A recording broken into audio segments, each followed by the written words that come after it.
नमस्कार, आप देख रहे हैं न्यूज टीवी इंडिया। मैं हूं आपके साथ स्नेहा सिंह और शुरुआत करेंगे आज की बड़ी खबरों के साथ। सबसे पहले बता दें, बालोद जिले से बड़ी खबर सामने आ रही है, जहां आपको बता दें ग्राम लाटा बोर्ड में आज नजारा कुछ अलग ही देखने को मिला है। बालोद दुर्ग मुख्य मार्ग पर कांग्रेसियों ने चक्का जाम कर दिया है, लेकिन इस प्रदर्शन की सबसे ज्यादा चर्चा इसके ड्रेस कोड को लेकर रही है। बता दें, प्रदर्शन में शामिल ज्यादातर पुरुष कांग्रेसी कार्यकर्ता केवल बनियान पहनकर पहुंचे हुए थे।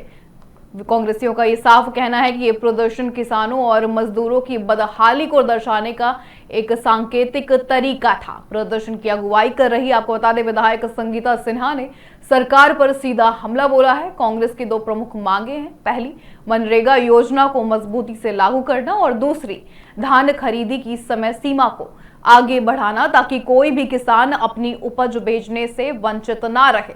साथ ही आपको बता दें, चक्का जाम के कारण कुछ देर के लिए इस व्यस्त मार्ग पर आवाजाही भी ठप रही, जिसके बाद तहसीलदार को मुख्यमंत्री के नाम ज्ञापन भी सौंपा गया है। देखिए क्या कुछ कह रही हैं संगीता सिन्हा।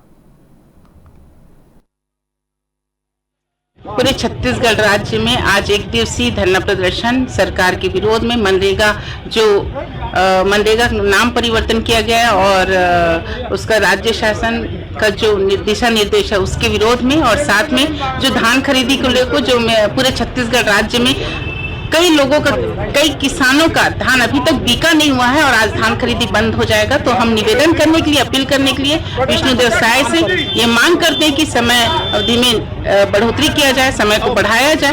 हमारे ब्लॉक में, गुरुर ब्लॉक में और ये बालोद ब्लॉक में आज धरना प्रदर्शन किए हैं। चलिए बुलेटिन में रुख करेंगे अगली खबर का। अगली बड़ी खबर आ रही है बलरामपुर से। बता दें, बलरामपुर का मुख्य मार्ग नेशनल हाईवे 343 आज करीब आधे घंटे तक नारों से गूंजता रहा है। कांग्रेस जिला अध्यक्ष की अगुवाई में आपको बता दें कार्यकर्ताओं ने सड़क पर बैठकर सांकेतिक धरना दिया और चक्का जाम भी कर रखा था। इस प्रदर्शन की वजह है धान खरीदी की अंतिम तिथि का नजदीक आना और हजारों किसानों का अब तक धान न बिक पाना। मौके पर पहुंचे तहसीलदार और पुलिस प्रशासन की आपको बता दें समझाइश के बाद आवागमन सुचारू हो सका है।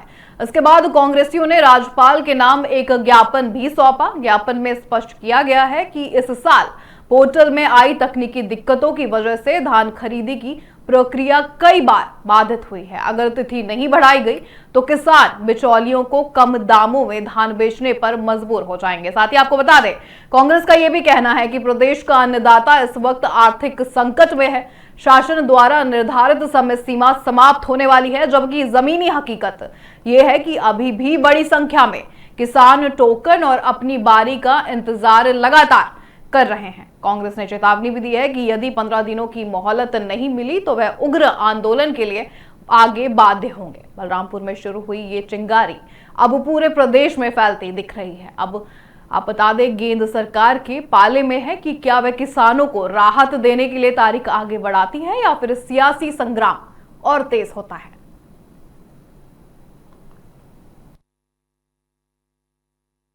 सरकार जो है किसानों की धान खरीद नहीं रही है और अभी 3-4 दिन इतना टोकन दिए, किसान अभी भी धान बेच नहीं पा रहे हैं। इनकी अंतिम तिथि 30 तारीख है। हम लोगों का मांग है कि हमारे किसानों का, छत्तीसगढ़ के किसानों का एक एक दाना खरीदे, जैसा इन लोगों ने घोषणा पत्र में किया था।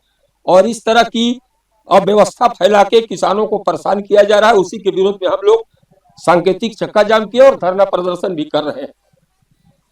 जो लोग अगर किसानों का धान नहीं खरीदा तो निश्चित तौर से हम लोग इसको उग्र रूप और करेंगे। आज हमारे बलरामपुर में जिला कांग्रेस के द्वारा सांकेतिक रूप से धरना प्रदर्शन धान खरीदी के मुद्दे को लेकर किया गया था और इसमें ज्ञापन दिया गया है इनके द्वारा कि किसानों का धान खरीदी मतलब पूरा किया जाए करके, और धान खरीदी का जो है, जो किसान बचे हुए हैं इनका ऐसा कहना है कि उसके लिए डेट की वृद्धि की जाए।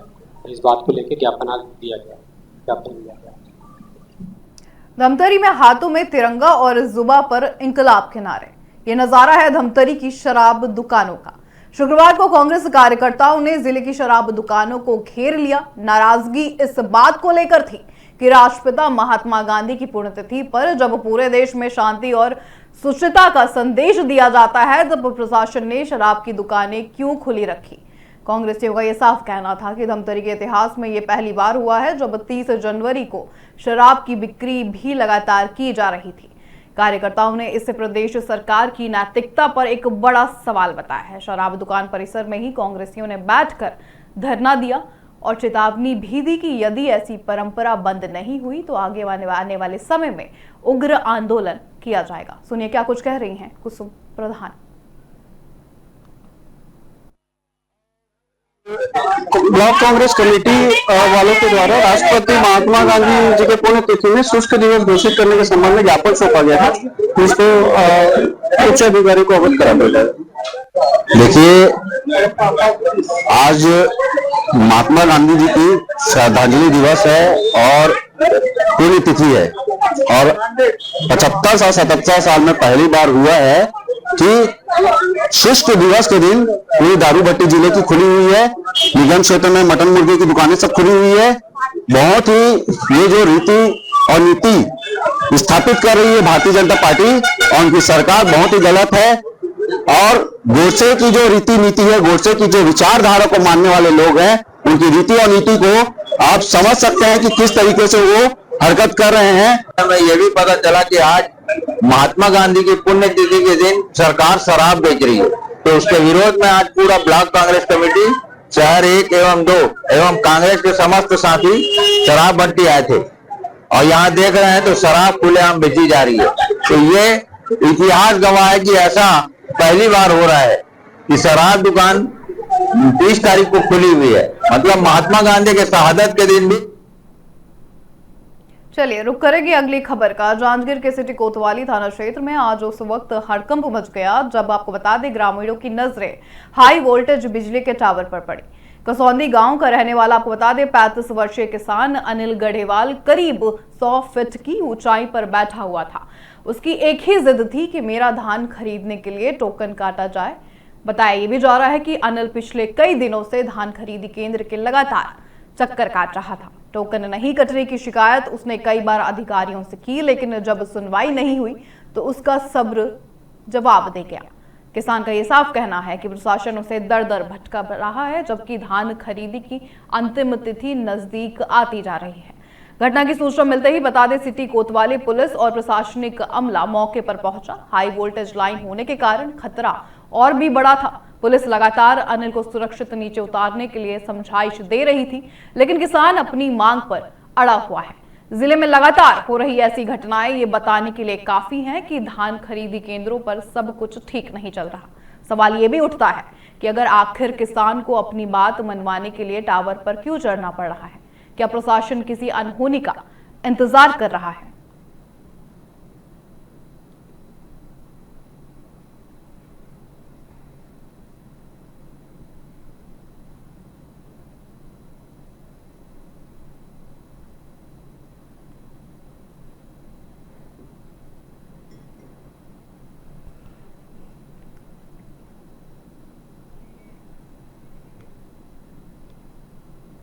चलिए बुलेटिन में रुक करेंगे अगली खबर का। दुर्ग में पैसों की वसूली के नाम पर एक युवक की बेरहमी से हत्या करने वाले आरोपियों पर पुलिस का शिकंजा कसता जा रहा है। बता दें स्टेशन रोड से युवक का अपहरण कर उसे एक होटल में बंधक बनाकर पीटने और फिर उसकी मौत हो जाने के मामले में दुर्ग सिटी कोतवाली पुलिस ने दूसरे आरोपी को गिरफ्तार कर लिया है।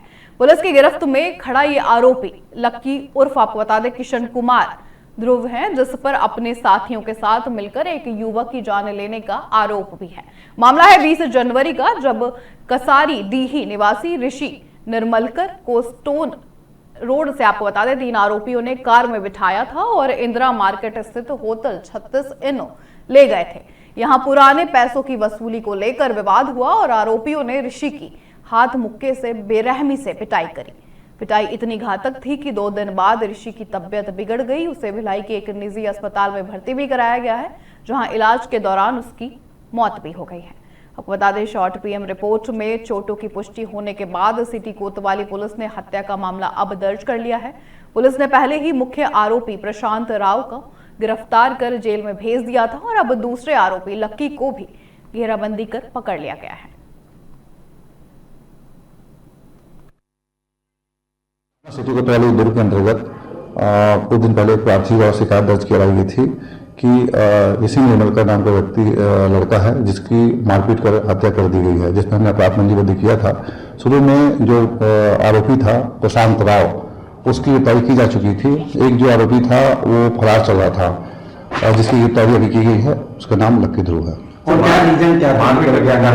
और क्यों इसकी हत्या क्या किया गया था? मारपीट का प्रथम दृष्टया तो लेन देन का मामला सामने आ रहा है, लेकिन अभी उसमें विवेचना की जा रही है। कितने आरोपी और गिरफ्तार होंगे इसमें, क्योंकि अभी तो बताया जा रहा है कि परिवार के द्वारा 5 से 6 लोग थे इस पूरे विषय। परिवार के द्वारा आरोपियों की संख्या बताई जा रही है, किंतु हम लोग अभी उसमें पूछताछ कर रहे हैं जो आरोपी हैं उनसे, और उसमें जो तथ्य निकल कर सामने आएंगे या अलग जो सीसीटीवी फुटेज वगैरह है या आसपास के जो कैमरे वगैरह है उसको चेक करने के बाद जो स्थिति आएगी उस हिसाब से गिरफ्तार किया जाएगा। क्या आरोपी कौन है और कहाँ पर घटना को अंजाम दिया गया था? मुख्य आरोपी उसी में पूछताछ अभी चल रही है। मुख्य आरोपी का नाम तो हमें पता होटल संचालक पर किस प्रकार की कार्रवाई हुई? तय नियम के अनुसार उसने सीसीटीवी वगैरह कुछ होटल पे रखा नहीं था, और उसमें हम चेक कर रहे हैं। अगर उन्होंने नियमों का पालन नहीं किया गया तो निश्चित तौर पर होटल व्यवसायी के ऊपर भी कार्रवाई की जाएगी। बुलेटिन में अब रुक करेंगे छत्तीसगढ़ की खबर की ओर। बता दें छत्तीसगढ़ के चिरमिरी नगर निगम में अव्यवस्थाओं का अंबार लगा गया है। आपको बता दें सफाई से लेकर बिजली तक की बुनियादी सुविधाओं के लिए आम जनता त्राही त्राही कर रही है। इसी बदहाली के खिलाफ आज श्रमिक संगठन इंटक और कांग्रेस परिवार ने मोर्चा खोल दिया है। नगर निगम आयुक्त को 38 सूत्रीय मांगों का ज्ञापन सौंपते हुए कांग्रेस नेताओं ने प्रशासन को जमकर खरी खोटी सुनाई। मिशन क्लीन सिटी के नारे केवल कागजों तक सिमट कर रह गए हैं। शुक्रवार को कांग्रेस और इंटक कार्यकर्ताओं ने बता दें निगम आयुक्त आरपी अचला का घेराव भी किया है। 38 सूत्रीय मांगों के माध्यम से कार्यकर्ताओं ने निगम प्रशासन की उस आपको बता दें हट धर्मिता पर प्रहार किया है, जिसके कारण आम जनता परेशान है। कांग्रेस नेताओं का आरोप ये भी है कि शहर में सफाई व्यवस्था पूरी तरह ध्वस्त हो चुकी है। सफाई कर्मचारियों के पास झाड़ू और बेलचा जैसी बुनियादी सामग्री तक नहीं है। वहीं वार्डों में लगे ट्यूबवेल आपको बता दें पोल बंद हो पड़े हैं, जिससे रात होते ही शहर अंधेरे की आगोश में समा जाता है। पूर्व महापौर के आपको बता दें डूमरो रेड्डी ने सीधे तौर पर वर्तमान प्रशासन को निकम्मा और असफल करार दिया है। सुनिए और क्या कुछ कह रहे हैं आरपी अचला।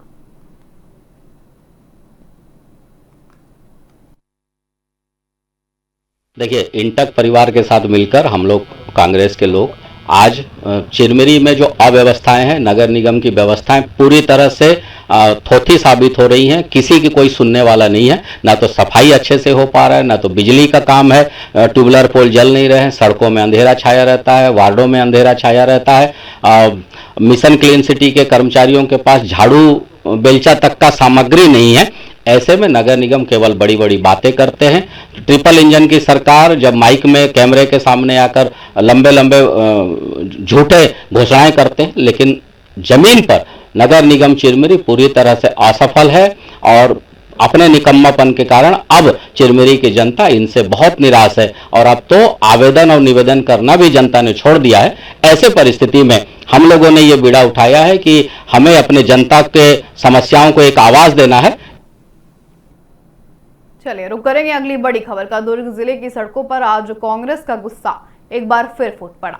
मोहनदास करमचंद गांधी के शहादत दिवस के मौके पर जिला स्तरीय धरना प्रदर्शन के तहत कांग्रेसियों ने करीब आपको बता दें 15 मिनट तक हाईवे को जाम रखा है। प्रदर्शनकारियों का आरोप है कि केंद्र की एनडीए सरकार ने ऐतिहासिक मनरेगा योजना का नाम बदलकर वीबी रामजी कर दिया है, जो सीधे तौर पर बापू के आदर्शों और ग्रामीण अर्थव्यवस्था पर हमला है। कांग्रेस का यह साफ कहना है कि जिस योजना के तहत ग्रामीण मजदूरों को 150 दिन के काम की गारंटी मिलती थी, उसे अब धीरे धीरे खत्म करने की साजिश रची जा रही है। प्रदर्शन में शामिल कांग्रेस नेत्री सरोजनी चंद्राकर ने यह साफ कहा कि केंद्र सरकार की नीतियों के कारण आज मजदूर और किसान दोनों ही परेशान हैं। वहीं धान खरीदी को लेकर भी किसानों की नाराजगी साफ दिखाई पड़ी। सिर्फ मनरेगा ही नहीं, प्रदर्शन के दौरान धान खरीदी में आ रही तकनीकी दिक्कतों और टोकन सत्यापन की समस्याओं पर भी सरकार को घेरा गया है। कांग्रेस नेताओं का आरोप ये भी है कि जानबूझकर ऐसी बाधाएं पैदा की जा रही हैं, जिससे किसानों को अपनी उपज बेचने में परेशानी हो।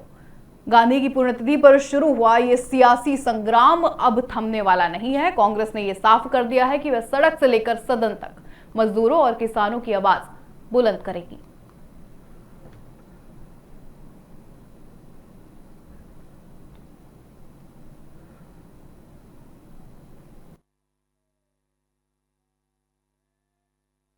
और धान खरीदने में बहुत परेशानी जा रही है। और जब से भाजपा की सरकार आई है तो किसान परेशान है, अन्नदाता परेशान है, और टोकन के लिए परेशानी हो रही है, सत्यापन के लिए परेशानी हो रही है। किसान के धान खेत में नहीं रह सकता, और बोलते हैं कि घर में रखने के लिए, और घर में रखते हैं तो अधिकारी आते हैं, बोरी गिनती करते हैं, बोरी कम होता है, ज्यादा हो जाता है, बोलता ज्यादा कैसा, कम है तो कम कैसा है। तो हम मांग करते हैं भाजपा सरकार से तो धान की तिथि बढ़ाया जाए और अन्नदाताओं को परेशान नहीं किया जाए। धन्यवाद। आज भाजपा सरकार में जो बैठे हैं उनसे ये मांग था कि आप देख रहे होंगे किसान लगातार टोकन की मांग किए, टोकन रेट से मिला, और जो समय सीमा था उसको भी आपको कम कर दिए। तो किसान का धान अभी तक सोसाइटी तक पहुंचा है, अब वो करेंगे क्या? भाई हमारे अन्नदाता है, उनको ही आप परेशान करें। तो हम लोग प्रदेश कांग्रेस कमेटी के सारे, हम लोग ब्लॉक कांग्रेस कमेटी के सारे पदाधिकारी आज एक दिवसीय धरना प्रदर्शन किए। चलिए रुक करते हैं अगली खबर का। जांजगीर चांपा में आज का दिन ग्राम पंचायत बुची हरदी के लिए कभी ना भूलने वाला दर्द छोड़ गया है। बता दें, ट्यूशन से लौटते वक्त साइकिल सवार एक मासूम छात्र की सड़क हादसे में मौत हो गई है। हंसता खेलता बचपन पल भर में खामोश हो गया और पूरे गांव में मातम सन्नाटा पसर गया है। बता दें, मृतक छात्र आयुष यादव ललित शाम विद्यालय का छात्र था। रोज की तरह आज भी वह ट्यूशन पढ़कर साइकिल से घर लौट रहा था। बुची हरदी मार्ग पर अचानक तेज रफ्तार पिकअप वाहन ने उसे जोरदार टक्कर मार दी। टक्कर बता दें इतनी भीषण थी कि आयुष दूर जाकर गिरा है। आसपास के लोग दौड़ते हुए उसे बचाने के लिए भी आए। चीख पुकार भी वहां पर मची, लेकिन किसी ने उठाने की कोशिश की, लेकिन तब तक सब कुछ खत्म हो चुका था। आयुष ने मौके पर ही दम तोड़ दिया था। हादसे के बाद पिकअप वाहन अनियंत्रित होकर सड़क किनारे पेड़ से टकरा गया। वाहन का अगला हिस्सा पूरी तरह से क्षतिग्रस्त हो गया है। बता दें, आयुष के पिता शंकर लाल यादव और माता कुंती यादव पर जैसे दुखों का पहाड़ टूट पड़ा है। बेटी की खबर मिलते ही घर में चीख पुकार मच गई। मां की आंखों से आंसू थमने का नाम नहीं ले रहे हैं। पिता स्तब्ध हैं, उनकी दुनिया उजड़ चुकी है। गांव का हर घर शोक में डूबा हुआ है। सूचना मिलते ही पुलिस मौके पर पहुंची है। शव को पोस्टमार्टम के लिए भी भेज दिया गया है और आपको बता दें, वाहन जब्त कर जांच भी शुरू कर दी गई है।